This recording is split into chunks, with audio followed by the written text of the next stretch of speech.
নমস্কার বন্ধুরা, পুরো ভিডিওটা দেখার জন্য তোমাদের কাছে অনুরোধ রইল। কান্ট্রি ফুড অ্যান্ড সোনালিস কিচেনের তরফ থেকে তোমাদের সবাইকে জানাই স্বাগত। আমার আজকের রেসিপি চকলেট বানস। চকলেট বানসটা বানানো খুবই সহজ ও খুবই তাড়াতাড়ি হয়ে যায়। বাচ্চাদের আবদারও খুব সহজে মেটাতে পারবে। তাহলে চলো দেখে নিই। তার জন্য দেখো, প্রথমে আমি এখানে ইস্ট নিয়েছি, ড্রাই ইস্ট, আর একটা বাটির মধ্যে 1 কাপ জল নিয়েছি উষ্ণ গরম। তার মধ্যে 1 চামচ চিনি আর 1 চামচ ড্রাই ইস্ট দিয়ে দিলাম।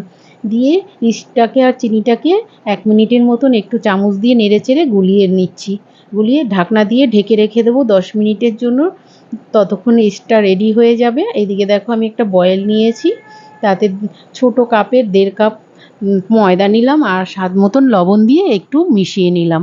আর ইস্টটাও এইটার মধ্যে রেডি হয়ে গেছে। দেখো ভালোভাবে ইস্টটা ফুলে গেছে। এই জলটা দিয়ে অল্প অল্প করে ময়দাটা আমি ঘুরিয়ে নিচ্ছি। প্রথমে অল্প অল্প করে জল দিয়ে দেবো, একবারে পুরো ইস্টের জলটা দেবো না। আমি অল্প অল্প করে পুরোটাই দিয়ে দিয়েছি। একটা কাঁটা চামচ দিয়ে নাড়িয়ে নিলাম, তারপরে হাত দিয়ে ভালোভাবে চেপে চেপে মেখে নিচ্ছি। আর এখানে তেলটা আমি সব শেষে ব্যবহার করছি। একবার ভালো করে মেখে নিয়ে লাস্টের দিকে তেলটা দিলাম। এখানে 2 টেবিল চামচ সাদা তেল দিয়ে দিলাম। দিয়ে ভালো করে চেপে চেপে মেখে নিলাম। আর ওপর থেকে আরেকটু তেল দিয়ে ঢেকে রেখে দেবো এটা 1 ঘন্টার জন্য। 1 ঘন্টা পর ঢাকনাটা তুলে নিয়েছি। দেখো কতটা ফুলে উঠেছে। আমি যেটুকু মেখেছিলাম তার ডবলেরও বেশি ফুলে উঠেছে। এবার আঙুলটা দিয়ে একটু চেপে চেপে ময়দার হাওয়াটা বার করে দিলাম। আর ময়দাটা এখন ডাইরেক্ট তুলে আমি নিচে নামিয়ে নেব। আর তার জন্য একটু শুকনো ময়দা ছড়িয়ে দিলাম। আর ময়দাটাকে নিচে নামিয়ে দিলাম। দিয়ে এবার 2 হাত দিয়ে চেপে চেপে গোল করে নিলাম। করে একটা ছুরি দিয়ে আমি 2 টুকরো প্রথমে কেটে নিলাম। তারপর এক সাইড দিয়ে আরও 4 টুকরো কেটে নিলাম। আর এক সাইড আমি সরিয়ে সাইডে রেখে দিচ্ছি। পরে এটা দিয়ে আবার এবার ময়দার টুকরোগুলোকে হাতের সাহায্যে আমি সব গোল গোল করে নিচ্ছি। বলের আকারে সবগুলো বানিয়ে নেব। আর এই রকম বানসুটি বানানোর জন্য ময়দাটাকে একটু নরম করেই মাখতে হবে, তাহলে খুবই ভালো হবে। এক এক করে সবগুলোই আমার রেডি করে নেওয়া হয়ে গেছে। আর একটা টুকরো নিয়ে আমি দেখো হাতের মাঝখানে একটু চ্যাপটা করে নিয়েছি। তার মধ্যে এখানে আমি চকো চিপসগুলো দিয়ে দিয়েছি। বেশ কিছুটা চকো চিপস দিয়ে মুখটা এরকম করে আটকে দিলাম। এটা আমার রেডি হয়ে গেছে। দ্বিতীয়টাও ওই একইভাবে চকো চিপস দিয়ে আমি এরকম বল রেডি করে নেব। এক এক করে সবগুলোই আমি রেডি করে নেব। এখানে আমি চকো চিপসগুলো একটু বেশি করে দিয়েছি। পরে দেখবে এটা তৈরি হওয়ার পরে খেতে কতটা সুন্দর হয়। দেখো সবগুলো আমার বানিয়ে নেওয়া হয়ে গেছে। আমি এখানে একটা স্টিলের প্লেট নিয়েছি, তার মধ্যে একটু তেল ব্রাশ করে নিয়ে শুকনো ময়দা ছড়িয়ে দিলাম।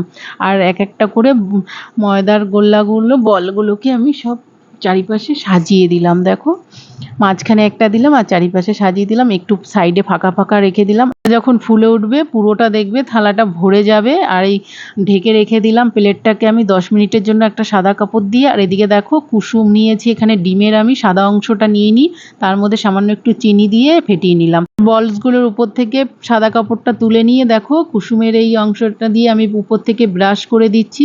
এখানে আমি ব্রাশের সাহায্যে হালকা হালকা করে ব্রাশ করে দিলাম। আর আগে থাকতে আমি ওভেনে একটা গামলা বসিয়ে রেখে দিয়েছিলাম স্ট্যান্ড দিয়ে। আর সেটা ভালোভাবে গরম হয়ে গেছে। এবার আমি একটা সাঁড়াশির সাহায্যে প্লেটটা ধরে তার মধ্যে বসিয়ে দিলাম। ভালোভাবে বসিয়ে দিয়ে আবার ঢাকনাটা দিয়ে ঢেকে দিলাম। এটা আমি রেখে দেব 15 থেকে 20 মিনিটের জন্য। মিনিট পরে ঢাকনাটা তুলে নিয়েছি দেখো।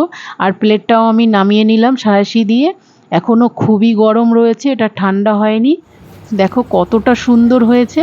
ব্যাস তৈরি হয়ে গেল আমার চকলেট বানস। বন্ধুরা কত সহজে বাড়িতেই বানিয়ে নেওয়া যায় এই রকম চকলেট বানস। দেখো একটা গরম গরম অবস্থায় তোমাদেরকে ভেঙে দেখাচ্ছি যতটা নরম সফট হয়েছে। আর ভেতরের চকলেটটাও দেখো কত সুন্দর গলে গিয়েছে। এটা দেখতে যতটা সুন্দর, খেতে খুবই ভালো হয়েছে। বাচ্চা থেকে বড় সবাই আনন্দ করে খাবে। আর বন্ধুরা এইরকম তোমরাও একবার বাড়িতে ট্রাই করে দেখো। আর আমার ভিডিও ভালো লাগলে লাইক কমেন্ট শেয়ার করো। তাহলে দেখা হচ্ছে পরের ভিডিওতে।